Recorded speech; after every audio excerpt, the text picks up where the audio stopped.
동시대의 화가들이 예수 그리스도에게는 수염을 그렸지만 왜 라마, 크리슈나, 마하비라, 붓다에게는 수염을 그리지 않았을까요? 그들 모두가 턱수염이 없었다고 생각하지 않는다. 한두 명은 예외였을 것이다. 그들이 턱수염이 없었다는 것은 사실이 아니다. 그렇지만 그들 모두 턱수염이 없는 상태로 그려진 것은 사실이다. 틀림없이 이유가 있다. 첫째, 수염이 자라기 전의 시기는 자신의 인생에서 가장 신선하고 좋은 때이다. 그때는 삶의 신선함이 절정에 오른 시기이다. 이후의 삶은 쇠퇴하기 시작한다. 그러나 크리슈나 같은 사람들을 그림에서 보면 신선한 모습을 지니고 있었다. 이 신선함이 그들의 일생 동안 유지되고 있음을 보았다. 그들의 신선함은 쇠퇴하지 않는다. 그들은 항상 젊고 새롭다. 그들이 나이를 안 먹거나 늙지 않는 것이 아니다. 그들 모두가 나이를 먹지만 그들의 의식은 항상 청년의 상태이다. 그들의 의식은 영원히 젊고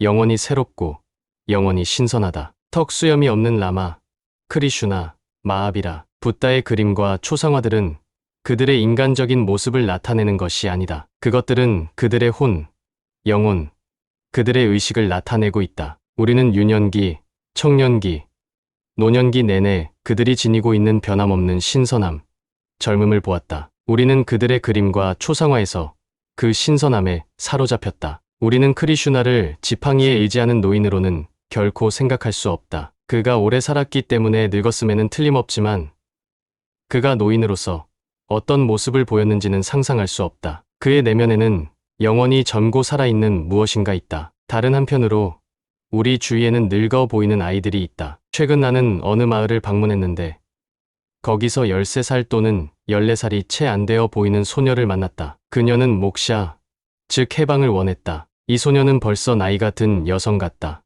아직 많은 인생을 살지 않았지만 그녀는 해방에 대해서 말한다. 아직 속박당하지 않았지만 그녀는 속박으로부터 자유로워지기를 원한다. 그녀는 가족 모두가 종교적이라고 나에게 말했다. 나는 그녀의 가족을 방문했는데 슬프고 우울하고 정말로 죽어있는 종교적인 가족이었다. 가족 모두는 해방을 기다리고 있었다. 아무도 살아갈 시간을 가지지 못했다. 그녀의 아버지는 생기 없어 보였고 어머니도 그랬다. 그 가족의 어린아이들조차 결핍되거나 병들어 보였다. 나에게는 그들이 단식과 굶주림의 그림자 안에서 살고 있는 것 같았다. 그들은 쇠약해 보였고 죽어 있었다. 자연적으로 이 소녀는 나이를 먹었다. 만약 어느 화가가 그녀를 그린다면 그는 그녀를 젊은 여성으로 그리지 않을 것이다. 화가는 그녀를 70이나 80세의 여성으로 그릴 수밖에 없다. 그것이 그녀의 정확한 정신 연령일 것이다. 붓다, 마하비라, 크리슈나, 라마는 항상 젊고 청년이다. 우리는 그들을 25살로 그릴 수 있다. 그것이 청년의 나이이다. 그러면 그들은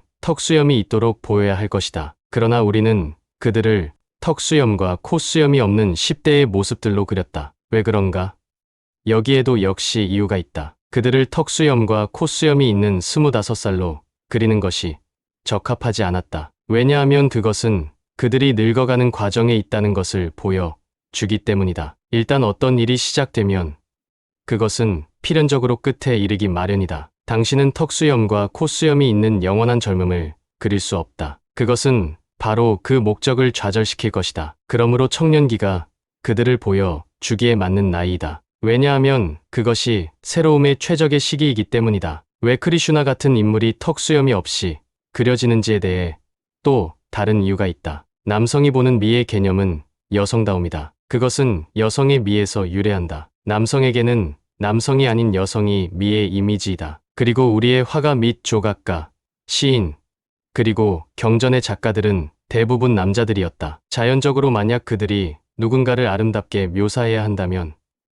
그들은 여성미의 관점으로 묘사할 것이다. 그래서 만약 크리슈나가 아름다운 사람으로 그려진다면 그는 틀림없이 아주 아름다운 여성적인 미로서 묘사될 것이다. 그것이 붓다, 크리슈나와 같은 사람들의 조각과 그림이 여성적인 얼굴을 하고 있는 이유이다. 그들의 이미지는 분명히 여성적이다. 그것들은 남성적인 것과는 거리가 멀다. 왜냐하면 미에 대한 남성의 이해는 여성미에 대한 이해로부터 오기 때문이다. 이러한 이유로 남성의 미적 감각의 성장과 함께 전 세계적으로 남성은 턱수염과 콧수염을 면도하기 시작했다. 먼저 남성은 크리슈나와 붓다의 얼굴에서 수염을 면도하였고, 그런 다음 자기 자신도 면도했다. 남성은 여성의 얼굴이 자신보다 훨씬 더 아름답다고 믿기 때문에 여성을 다양한 방법으로 모방하려고 애써왔다. 그러나 미에 대한 여성의 개념은 아주 다르다.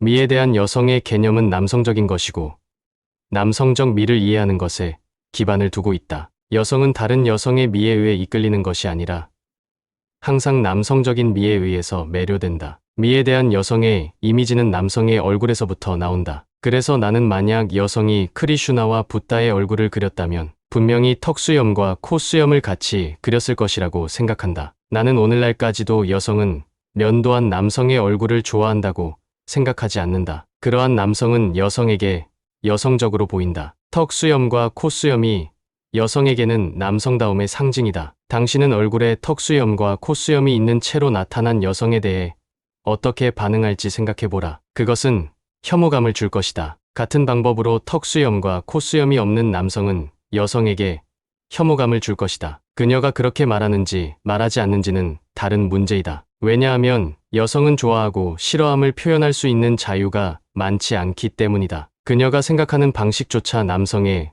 의해서 결정된다. 여성은 그녀의 선호를 주장하기 힘들다. 언제, 그리고 어디에서든 남성적 미가 장엄하게 나타날 때마다 턱수염과 코수염이 남성의 얼굴에 돌아올 것임을 기억하라. 턱수염과 코수염이 돌아올 때 남성적 미가 항상 절정을 얻어왔다. 그러나 남성이 여성을 모방하기 시작할 때 그는 자신의 턱수염을 깎고 그리하여 남성다움의 일부를 잊어버린다. 여성이 대규모로 남성을 모방하려고 애쓰는 것은 아이러니하다. 이러한 대유행은 거의 전 세계적으로 일어나고 있다. 여성은 이제 남성처럼 바지를 입는다. 왜냐하면 미에 대한 여성의 개념은 그들이 생각하는 남성의 모습에 기반을 두기 때문이다. 여성은 남성처럼 손목에 시계를 차게 되었다. 여성이 남성의 직업을 가지는 것도 같은 이유이다. 여성은 남성이 미와 힘의 그림이라고 생각한다. 그들의 여성 해방운동은 남성을 모방하는 방향으로 움직이고 있다. 그리고 만약 언젠가 여성이 이기고자 한다면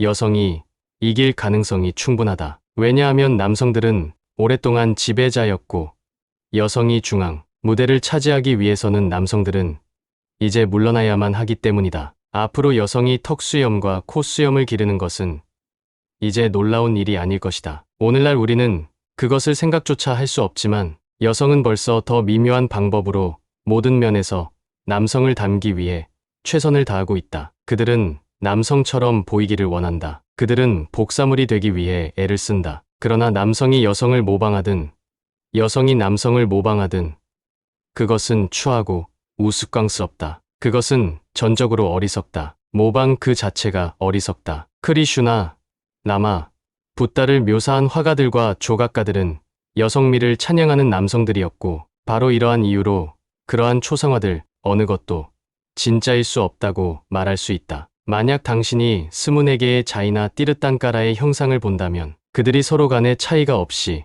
매우 닮았음을 알고 놀랄 것이다. 만약 당신이 그 형상들의 밑에 새겨진 여러 이름들을 없애면 당신은 서로 간의 구별을 할 수 없을 것이다. 그것들은 정확히 똑같다. 이와 마찬가지로 마하비라와 붓다의 형상 간에는 옷 이외에 차이점이 없다. 마하비라가 나체인 반면 붓다는 옷을 입었다. 당신은 그들 모두가 실제로 닮았다고 생각하는가? 아니다. 그들 모두가 닮는 것은 불가능하다. 두 명의 사람이 같은 얼굴을 가지는 일은 쌍둥이라도 불가능하다. 그러나 화가들과 조각가들은 기적을 이루어냈다. 어떻게?